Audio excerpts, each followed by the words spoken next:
வணக்கம். பட்டிமன் நடுவர் திண்டுக்கல் பாஸ்டின். உலகெங்கிலும் உள்ள கிறிஸ்தவ சகோதர சகோதரிகள், இன்னுமாக தமிழை நேசிக்க சுவாசிக்க இருக்கக்கூடிய அத்துணை தமிழ் நெஞ்சங்களுக்கும் நெஞ்சார்ந்த நன்றியையும், கிறிஸ்தவ சகோதரர்களுக்கு இன்று குட் ஃப்ரைடே புனித வெள்ளி வாழ்த்துக்களையும் தெரிவித்து, ஒரு நல்ல நாளில் உங்களெல்லாம் சந்திக்கிறதுல நம்ம நண்பர்கள் ஒரு ஆன்மீகம் சார்ந்து ஒரு வீடியோ பதிவு போடுங்க சார்ந்து ரொம்ப நாளாக சொல்லிக்கிட்டு இருந்தாங்க. அதை நிறைவேற்றும் வண்ணமாக ஒரு நல்ல வாய்ப்பு உங்களையெல்லாம் உலகம் முழுசும் உள்ள அத்துணை தமிழ் சொந்தங்களுக்கும் அந்த யூடியூப் மூலியமாக உங்களை சந்திக்கிறதுல ரொம்ப மகிழ்ச்சி. அழகாக அந்த விரதம், உபவாசம், நோன்பு, நம்ம ஒரு கிறிஸ்தவர்கள் ஒரு சந்தி அப்படிங்குவாங்க உபவாசம், நம்ம இந்து முறைப்படி விரதம் அப்படிம்பாங்க. நம்ம இஸ்லாத்தில் பொறுத்தளவில் நோன்பு முடிச்சுட்டு வந்துடுறேன், ரொம்ப பயபக்தியாக இருப்பாங்க பெரியோர்களே. எங்கே சுற்றி பார்த்தாலும் ஒவ்வொரு மனிதனும் கடவுள் தான். மனிதனாக பிறந்த ஒவ்வொருவரும் கடவுளே. நான் சொல்லவில்லை, இலக்கியங்கள், இதிகாசங்கள், ஆன்மீக நூல்களே சொல்லுகிறது. நம் உள்ளமே கோயில். இறைவன் படைத்த உலகை எல்லாம் மனிதன் ஆளுகிறான். மனிதன் வடித்த சிலைகளில் எல்லாம் இறைவன் வாழுகிறான். இறைவன் படைத்த உலகை எல்லாம் மனிதன் ஆளுகிறான். மனிதன் வடித்த சிலைகளில் எல்லாம் இறைவன் வாழுகிறான். இப்பேற்பட்ட வரிகள் பாருங்க, கண்ணதாசனுடைய வரிகள். இதோடு நிறுத்தலை, இன்னும் அற்புதமாக ஒரு வரியில் சொல்லியிருப்பார். உண்மையை சொல்லி நன்மையை செய்தால் உலகம் உன்னிடம் மயங்கும். நிலை உயரும் போது பணிவு கொண்டால் உயிர்கள் உன்னை வணங்கும். உண்மையை சொல்லி நன்மையை செய்தால் உலகம் உன்னிடம் மயங்கும். நிலை உயரும் போது பணிவு கொண்டால் உயிர்கள் உன்னை வணங்கும். இதில் உண்மை என்பது அன்பாகும், பெரும் பணிவு என்பது பண்பாகும். இதில் உண்மை என்பது அன்பாகும், பெரும் பணிவு என்பது பண்பாகும். இந்த 4 கட்டளை அறிந்த மனதில் எல்லா நன்மையும் உண்டாகும். 6 மனமே 6, அந்த ஆண்டவன் கட்டளை 6. சேர்ந்து மனிதன் வாழும் வகைக்கு தெய்வத்தின் கட்டளை 6. 6 மனமே 6, அந்த ஆண்டவன் கட்டளை 6. ராமலிங்க சுவாமிகள் தான் ரொம்ப அற்புதமாக சொல்லியிருப்பார். கடவுள் எங்கே இருக்கார்? எங்கும் மனிதர் உன்னை தேடி இரவும் பகலும் அலைகின்றார். எங்கும் உள்ளது உன் வடிவாம், எனினும் குருடர் காண்பாரோ. எங்கும் எழுவது உன் குரலாம், எனினும் செவிடர் கேட்பாரோ. எங்கும் என்றும் எவ்வுயிரும் யாவுமான இறையவனே என்று சொல்லியிருப்பார். வரிகளை பார்த்தீங்களா? இதுதான் உண்மை பெரியவர்களே, இதுதான் உண்மை. எல்லா பக்கமும் கடவுள் நிறைஞ்சிருக்காரு, அவர் இல்லாத இடமே இல்லை அப்படின்னா என்ன பொருள்? உண்மையிலேயே அன்னை தெரசா தான் அழகாக சொல்லுவாங்க, கடவுளை நான் பார்த்ததில்லைன்னு யார் சொல்லிடாதீங்க. நீங்கள் கஷ்டத்தில் இருக்கிறப்ப உங்களுக்கு உதவி செஞ்ச ஒவ்வொருவரும் கடவுள் தான் அப்படிங்குவார். பார்த்தீங்களா பெரியோர்களே? இன்னைக்கு காசு, பணம்னு பணத்தை குவிச்சு என்ன செய்ய போகிறாங்கன்னு தெரியல. பெரியோர்கள் என்ன செய்ய போகிறாங்கன்னு தெரியல. இந்த பணம் என்ன செய்ய முடிஞ்சிச்சுன்னு கொரோனா காலம்தான் இந்த உலகத்தில் இருக்கிற அத்தனை மனிதர்களுக்கும் பாடம் கற்பிச்சிச்சு. என்ன பண்ணுச்சு பெரியவர்களை? பல ஆயிரம் கோடி, லட்சம் கோடி வச்சுருந்தவங்களால சந்தோஷமாக இருக்க முடிஞ்சா? இல்லை. தர்மம் தலை காக்கும், தக்க சமயத்தில் உயிர் காக்கும். எல்லாம் கண்ணதாசன் வரை தான் அருமையாக மக்கள் திலகம் பாடினபடி, தர்மம் தலை காக்கும், தக்க சமயத்தில் உயிர் காக்கும். ஓட இருந்தே குழி பறித்தாலும் கொடுத்தது காத்து நிற்கும். செய்த தர்மம் தலை காக்கும், தக்க சமயத்தில் உயிர் காக்கும். மலை போலே வரும் சோதனையாவும் பனி போல் நீங்கிவிடும். மலை போலே வரும் சோதனையாவும் பனி போல் நீங்கிவிடும். நம்மை வாழ விடாதவர் வந்து நம் வாசலை வணங்கிட வைத்துவிடும். நம்மை வாழ விடாதவர் வந்து நம் வாசலை வணங்கிட வைத்துவிடும். செய்த தர்மம் தலை காக்கும், தக்க சமயத்தில் உயிர் காக்கும். இதுதான் உண்மை பெரியவர்களே. நம்ம செய்கிற தர்ம காரியங்கள் தான் நம்ம உயிரையும் காக்கும், நம்மையும் காக்கும், இந்த உலகத்தையும் காக்கும்னு நம்ம முன்னோர்களில் இலக்கியங்கள் சொல்லுகிறது, இதிகாசங்கள் சொல்லுது. அதைத்தான் ஆன்மீக நூல்களும் சொல்லுகிறது. உன்னுடைய சகோதரன்ட்ட மனத்தாங்கள் இருந்தால் அதை முதல்ல சரி பண்ணு. நல்லா மனம் விட்டு பேசு, சந்தோஷமாக இருந்து அதை சரி பண்ணிவிட்டு அப்புறம் கோயிலுக்குள்ளவா. இது கிறிஸ்தவம் சொல்லுகிறது. இதையே தான் நமது பகவத்கீதையும் சொல்லுகிறது, இஸ்லாத்தும் சொல்லுகிறது. இங்கே மனசை எந்த நேரமும் மகிழ்ச்சியாக வச்சுக்கணுங்க. மகிழ்ச்சியாக வச்சுக்கணும்னா என்ன செய்யணும்? கடவுள் உள்ளே இருக்கணும். கடவுள் இருந்தாருன்னா எந்த நேரமும். அப்போ கடவுள் எப்பயும் உள்ளே இருக்காருன்னா எப்படி? நன்மைகளை செஞ்சுக்கிட்டே இருங்க, நல்லதை செஞ்சுக்கிட்டே இருங்க. அதைத்தான் கண்ணதாசன், உண்மையை சொல்லி நன்மையை செய்தால் உலகம் உன்னிடம் மயங்கும், நிலை உயரும் போது பணிவு கொண்டால் உயிர்கள் உன்னை வணங்கும். வரிய பார்த்தீங்களா? வாழ்ந்து காமிச்சிருக்காங்க. வாழ்ந்தாங்க, எல்லாம் வாழ்ந்தாங்க. உண்மையை சொல்லி நன்மையை செய்ததால் தான் இன்றைக்கி கர்மவர் காமராஜரை வணங்குகிறோம். அத்துணை மதத்தை ஒரு கிறிஸ்தவர், இஸ்லாமியர், இந்துக்கள், சீக்கியர்கள்னு உலகம் முழுசும் கர்மவர் காமராஜர் தெய்வமாக இன்னைக்கு ஃபோட்டோ வச்சு வணங்கலையா? ஒவ்வொருத்தரையும் இந்த மாதிரி சமுதாயத்துக்காக நீங்கள் முகம் சந்தோஷமாக இருக்கிறது. இந்த நோன்பு நாட்களில், ஒரு சந்தி நாட்களில், உபவாச நாட்களில் பார்த்தீங்கன்னா தாடி கீடியை வளர்த்துக்கிட்டு சோகமாக வச்சுக்கிட்டு கோயில்களில் சோகமான பாடல்களை பாடி ரொம்ப உள்ளத்தை உருக்கக்கூடிய வாசகங்களை வாசித்து பகவத்கீதை சொல்கிற செய்திகளை சொல்லி மேடைகளில், அதே மாதிரி இஸ்லாத்துலையும். அப்புறம் அந்த நோன்பு நாள்கள் முடிஞ்சோடனே மறுபடியும் பழைய குருடி கதவை திரடின்னு சிகரெட்டு புகை ஊதுறவர் ஊதிக்கிட்டு இருக்காரு, மதுவை சாப்பிட்றவங்க சாப்பிட்டுக்கிட்டு இருக்காங்க. அந்த நோன்பு நாட்கள் வந்தோடனே அதை நிப்பாட்டி வச்சுருவார். இன்னும் ஒரு சிலர் புகைப்பழக்கத்தை எந்த ஒருவர் நிப்பாட்டினதாக தெரியல. இந்த 40 நாள் நோன்புல இருக்கிறவங்க கூட ஒரு சந்தி உபவாச நாட்களில் பீடி சிகரெட் குடிச்சுக்கிறாங்க. அதை தெய்வம் பார்க்குறது இல்லையா? உள்ளத்தை தான் பார்க்குறாங்க. உள்ளத்தை என்ன கேரி பையில் வெள்ளன்னு தொங்க விட்டுக்கிட்டு தெரியல. உங்கள் உள்ள எப்படி இருக்குன்னு யாருக்கு தெரியும்? ஆக வாயை குப்பை தொட்டியாக வச்சுக்கிட்டு உள்ளத்தை தான் கடவுள் பார்க்குறாருன்னு நம்ம இந்த உபவாச நாட்களில் இருக்கிறது உண்மையிலே எந்த காலத்திலும் எந்த தெய்வமும் ஏற்றுக்காத பெரியவர்களே, சான்றோர்களே. ஆகையினால் இந்த ஒரு சந்தி உபவாச நாட்களில், நோன்பு நாட்களில் நம்ம சுத்தத்தை கடைப்பிடிக்கிற மத்தியில் ஒழுக்கத்தை அதை அப்படியே கண்டினியூ பண்ணிட்டா எவ்வளவு மேன்மையாக இருக்கும்.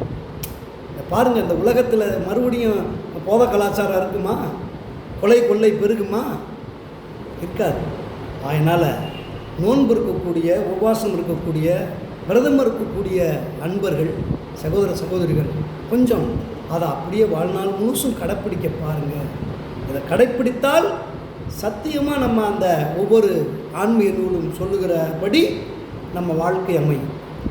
நம்ம சும்மா அந்த 40 நாள் அப்படியே கடனுக்கு விரதம் இருந்துட்டு மறுபடியும் நம்ம வாட்டுக்கு பழைய செயல்களை செஞ்சுக்கிட்டு இருந்தோம்னா நம்ம பிள்ளைங்க அதைத்தான் கடைப்பிடிக்கும். அப்புறம் அப்படித்தான் இருக்கேன். இப்படி பூரா நான் 25 வருஷமாக நான் நடைப்பயணம் போய் வேண்டுதலை கொடுத்தேன், மொட்டை அடித்தேன், காது குத்துனேன், கடா வெட்டினேன், கோழி அடித்தேன், ஒரு பிரயோஜனம் இல்லை. எப்படி இருக்கும் பிரயோஜனம்? எங்கே இருக்கார் கடவுள்? கவிஞர் வாலி 4 வரியில் சொல்லுவார். இதெல்லாம் கொஞ்சம் நீங்கள் உங்கள் பிள்ளைகளுக்கு சொல்லிக் கொடுங்க. நீங்களும் முதல்ல கொஞ்சம் சிந்தனை பண்ணுங்கள். இந்த ஒளிநாடாவை கேட்ட பிறகு இதில் வர்ற செய்திகள், பாடலில் கொஞ்சம் நீங்களே கொஞ்சம் எடுத்து போட்டு பாருங்களேன். பல நூல் படித்து நீ எறியும் கல்வி, பொது நலம் நினைத்து நீ வழங்கும் செல்வம், பிறர் உயர்வினிலே உனக்கு இருக்கும் இன்பம், இவை அனைத்திலுமே இருப்பதுதான் தெய்வம். பாசமுள்ள பார்வையிலே கடவுள் வாழ்கிறான், அவன் கருணை உள்ள நெஞ்சினிலே கோயில் கொள்கிறான். இதோ எந்தன் தெய்வம் முன்னாலே நான் ஒரே ஒரு புன்னகையில் கண்டேனே. பாசமுள்ள பார்வையிலே கடவுள் வாழ்கிறான், அவன் கருணை உள்ள நெஞ்சினிலே கோயில் கொள்கிறான். பெரியவர்களே, மகாத்மா காந்தி எப்பயாவது மன சங்கட்டமாக சோர்வு அவர் முகத்தை பார்த்துருக்கியா? யாராவது உங்கள் முன்னோர்கள்ட்ட கேட்டு பாருங்கள். தாத்தா பாலாதி எங்கனையாவது இருந்திருக்கான்னு பாருங்கள். முகம் எந்த நேரமும் சிரித்த முகத்தோடு இருக்கார். அதனால தான் அவருடைய முகத்தை அனைத்து ரூபா நோட்டுகளில் அச்சிட்டாங்க. பெரியவர்களே, அவர் செஞ்ச மிகப்பெரிய சக்தி, அவருக்குள்ளே இருந்த சக்தி என்னன்னா, ரொம்ப ஆன்மீகவாதியும் கூட, ரொம்ப பயபக்தியாக, ரொம்ப கடவுள் வழிபாட்டில் சரியான நேரத்தில் வழிபடக்கூடிய மாமனிதர்களில் மகாத்மா காந்தி ஒருத்தர். ஆனால் இந்த உள்ளத்திற்கத்தில் வீரம் என்பது சொல்கிறார், 2 வரியில் சொல்கிறார். வீரங்கிறது உடல் ஆற்றல் இல்லையா, அது உள்ளத்தினுடைய பண்புங்கிறார். பார்த்தீங்களா? வீரம் இங்கே இருக்குதுடா, இங்கே இப்போ பூரா கத்தி எடுத்து சொல்ல, யார் வர்றா, என்ன வந்து பாரு, ஒத்தைக்கொத்த நின்று பாரு, நீ நின்று பாரு, நீ கவுன்சிலர் இருக்கணும் நின்று பாரு, நீ எம்எல்ஏ இருக்கணும் நின்று பாரு, ஜெயிச்சு பாரு, நான் பார்க்குறேன். இப்படி வீராவசனம் பேசுறதில்ல. ஏன்னா பின்னால் 1000 கோடி 500 கோடி சொத்து இருக்குது, பின்னால் ஒரு 500 பேர் அடியாட்கள் இருக்காங்க, நமக்கு அரசியல் சப்போர்ட் இருக்குதுன்னு வீராவசனம் பேசிக்கிட்டு துரியறதில்ல, வீரம் இல்லை. பெரியோர்களே, மகாத்மா காந்தி சொன்னது தான் உண்மை. வீரங்கிறது உள்ளத்தில் தான் இருக்குது, உள்ளத்தின் பண்புங்கிறார். ஆகையினால தான் பேரறிஞர் அண்ணா கூட சொல்லுவார், அதாவது மேடை பேச்சுகளில் பேரறிஞர் அண்ணா பேச்செல்லாம் கேட்டு பாருங்களேன், மிகப்பெரிய ஒரு உந்து சக்தி கொடுக்கும். எழுச்சி கொண்டவன் வீரன், தியாக உணர்வோடு போரிடுபவன் மாவீரன், வீர உணர்ச்சியிலே ஆட்டி வைக்கும் நிலையில் போரிடுபவன் மாவீரன் ஆக மாட்டான், மனித மிருகமாகி விடுவான் அப்படிங்கிறார். இந்த அரசியல் தலைவர்கள்லாம், அரசியல் தொண்டர்கள்லாம் இப்படி விஷயங்களை கொஞ்சம் உள்வாங்குங்களே, கொஞ்சம் அந்த ஆன்மீகத்தையும் கொஞ்சம் கடைப்பிடிச்சு வாங்கலை. இப்போ நடந்தீங்கன்னா அந்த கடவுள் பயத்தோட, கடவுள் பக்தியோட கொஞ்சம் ஒழுக்க நெறிமுறைகளை கடைப்பிடிச்சிட்டோம்னா வேறு எந்த சக்தியும் குடும்பத்தைவோ இந்த சமூகத்தையோ சீரழிக்க முடியாதுங்க. மனம் அப்படியே குழுன்னு சந்தோஷமாக இருக்கும்.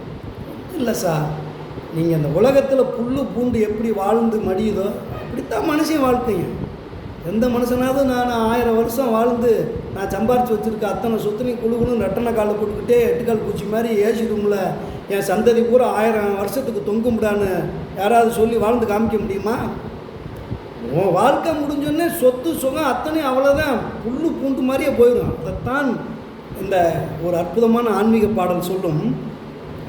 மனிதனே நீ மண்ணாக இருக்கின்றாய், மண்ணுக்கு திரும்புவாய், மறவாதே என்றும் மறவாதே, மறவாதே மனிதனே.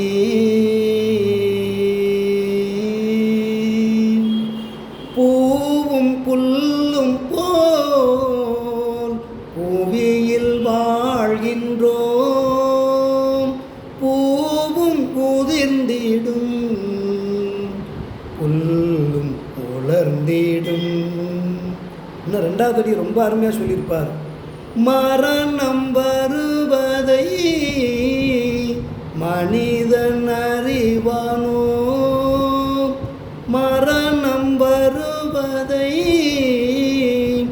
மனிதன் அறிவானோ, தருணம் இதுவென இறைவன் அழைப்பாரோ. மனிதனே நீ மண்ணாக இருக்கின்றாய், மண்ணுக்கு திரும்புவாய், மறவாதே என்றும் மறவாதே, மறவாதே மனிதனே. அவ்வளோதான். பூவும் புல்லுக்கு என்ன வாழ்க்கை, அவ்வளவுதான். நம்முடைய வாழ்நாளில் நன்மையை செஞ்சிருந்தா அந்த நன்மையை பேசணும், தீன்மையை செஞ்சிருந்தா வாழையடி வாழையா உன் சந்ததியை மண்ணவாரி தூத்தி இந்த சமூகம். இப்படி பூரா கோடி கோடியாக பணம் வச்சுருந்து ஒரு பைசா எச்சிக்கையில் காக்கா வரட்டாத குடும்பம்யா சொல்லுவாங்களா சொல்ல மாட்டாங்களா? இத்தனை பதவியில் இருந்தார்யா, பல வருஷம் எம்எல்ஏவாக இருந்தார், எம்பியாக இருந்தார், என்னத்தை செஞ்சார்? இந்த வார்த்தை சொல்லுவாங்க. இன்றைக்கி இருக்க காலகட்டத்தில் பல பேரை சொல்லுவாங்க. அவங்களுக்காகத்தான் இந்த வீடியோ.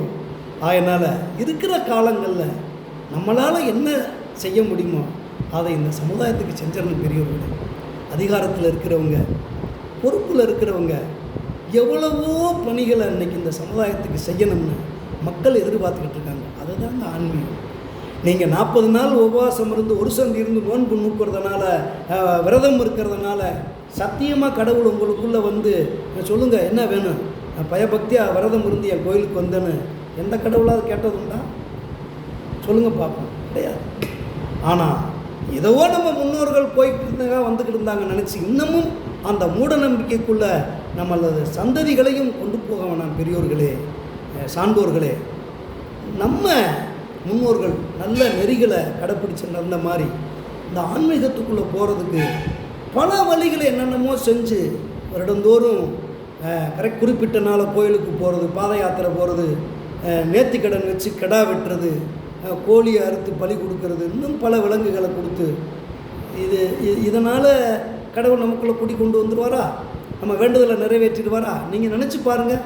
அப்படி ஒரு பாயிண்ட்டு எனக்கு செஞ்சுருந்தாருன்னு யாரால் சொல்ல முடியுமா?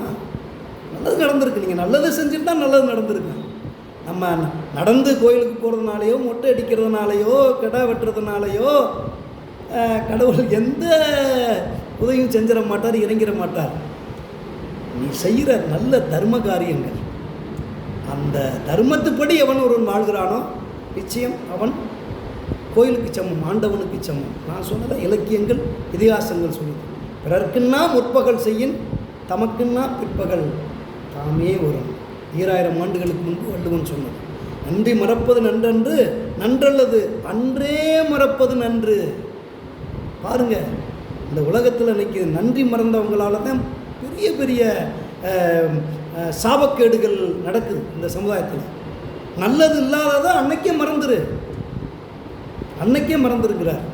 அப்போ இப்படி ஒரு சில வன்மங்களையும் வன்முறைகளையும் நம்ம மனசுக்குள்ளே வச்சுக்கிட்டு போய் வருஷத்துக்கு ஒரு தடவை நேர்த்திக்கடன் செலுத்தி கோயிலுக்கு போய் சாமி கும்பிட்டு வேண்டுதலை நிறைவேற்றின உடனே கடவுள் வந்துடுவாரான்னா கிடையவே கிடையாது. கொடுத்ததெல்லாம் கொடுத்தான், அவன் யாருக்காக கொடுத்தான்? ஒருத்தருக்காக கொடுத்தான், இல்லை ஊருக்காக கொடுத்தான். ஒருத்தருக்காக கொடுத்தான், இல்லை ஊருக்காக கொடுத்தான். பெரியோர்களே, இப்படி நம்மளால் முடிஞ்ச உதவிகளை பிறருக்கு செஞ்சு வாழ்ந்தவங்க தான் உண்மையிலேயே கடவுளுக்குள் மகிழ்ச்சியாக வாழ்ந்தார்கள் அப்படின்னு வரலாறு சொல்லுது, இதிகாசம் சொல்லுகிறது, இலக்கியம் சொல்லுகிறது. இங்கே ராமாயணத்தில் கூட பாருங்கள், ராமனுக்கு முடிசூட்டு விழான்னு சொன்ன உடனே அப்படியே உள்ளம் யாருக்கு பூரிச்சு போச்சான்? லட்சுமணனுக்கு பூரிச்சு போச்சான். பாருங்கள், சகோதர பாசம் இங்கே தான் இருக்குது ஆன்மீகம். நம்ம உடன் பிறந்த சகோதர சகோதரிகள் நல்லா இருக்கணும்னு நினச்சாலே நீ 90% கடவுளாக மாறியிருக்க. இன்னும் நீ உன்னுடைய கஷ்டத்தில், உன்னுடைய துன்பத்தில் கூட, நீ கஷ்டத்தில் இருக்கிற நேரத்தில் மேலே கஷ்டப்படுறான், சரி நம்மளை விட அண்ணன் தம்பி தங்கச்சி அக்கா ரொம்ப கஷ்டப்படுறாங்க, இதை முடிஞ்சதை செய்யலாம். இந்த செய்திங்க பார்த்தீங்களா? இதுதான் வரலாறு சொல்லும். இதைத்தான் பார்த்துக்கிட்டே இருப்பார். யாரும் அறியாத கடவுள் பார்த்துக்கிட்டு இருக்காரு. ஆகையினால அந்த தெய்வத்தை பார்க்கணும் அப்படின்னா கோயிலில் போய் பார்த்து நிறைஞ்சு வேண்டி முருகனையும் வேளாங்கண்ணி மாதாவையும் தர்காவில் போய் முகமது நபிகளையும் நம்ம கண்டு தரிசிச்சுறதா நம்ம மனசை நினச்சிக்கிட்டு வேண்டுறோம், செயல்களை செய்கிறோம் பெரியவர்களே. ஆனால் நம்ம செய்யக்கூடிய தர்ம காரியங்களில் தான் ஆண்டவன் நேரடியாக நம்மள்ட்ட பேசுவார், நம்ம உள்ளத்தில் தங்கியிருப்பார், வீட்டில் வந்து குடியிருப்பார், எல்லா பக்கமும் வியாபித்து இருக்கிறார் கடவுள். அப்படின்னா நல்லவர்கள் எங்கெல்லாம் இருக்கார்களோ அங்கெல்லாம் கடவுள் இருக்காங்க. அதான் அவைக்கிட்ட கேட்டாங்க, இந்த உலகத்திலேயே நல்ல நிலம் எது, எதில் நல்ல நாடு எது அப்படின்னு கூட எடுத்துக்கங்களே. நல்ல நாடு எது, சிறந்த ஊர் எது? அப்போ அவை சொல்கிறா, இப்படி கரடு முரடான பகுதியில் இப்படி ஒரு கேள்வி கேட்குறீங்களே, உலகத்திலே நல்ல நிலம் எது, நல்ல நாடு எது, ஊர் எதுனா நல்லவர்கள் எங்கு வாழ்கிறார்களோ அதுதான் நல்ல நிலம், நல்ல ஊர், நல்ல மாநிலம், நல்ல நாடு அப்படின்னு அவை சொன்னதா வரலாறு சொல்லுகிறது. உண்மையும் அதுதான்.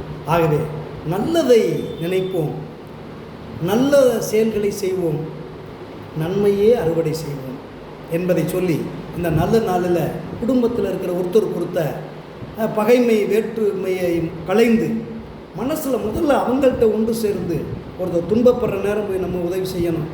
அவர் துன்பத்தில் இருக்கிற நேரம் நம்ம போய் நின்னா தான் நம்ம கஷ்டப்படுற நேரம் அவங்க நமக்கு நிற்பாங்க. இப்படி ஒருத்தருக்கு ஒருத்த மனிதர்கள் நாம் பொருளாதாரத்தில் மட்டும் இல்லை, முடிஞ்சவங்க உடல் உதவியை, பணம் இருக்கிறவங்க பொருள் உதவியை, இப்படி நம்மள்ட இருக்கிறதை இல்லாதவர்களுக்கு பகிர்ந்து வாழ்கின்ற பொழுது தான் இந்த விரதம், உபசந்தி, நோன்பு எல்லாமே கடவுளால் ஏற்றுக்கொள்ளப்படும் என்பதை சொல்லி இந்த நல்ல நாளிலே உலகத்துள்ள அத்துணை நமது கிறிஸ்தவ சகோதர சகோதரிகளுக்கு இந்த புனித வெள்ளியினுடைய வாழ்த்துக்களையும் சொல்லி நிறைவு செய்கின்றேன். நன்றி, வணக்கம்.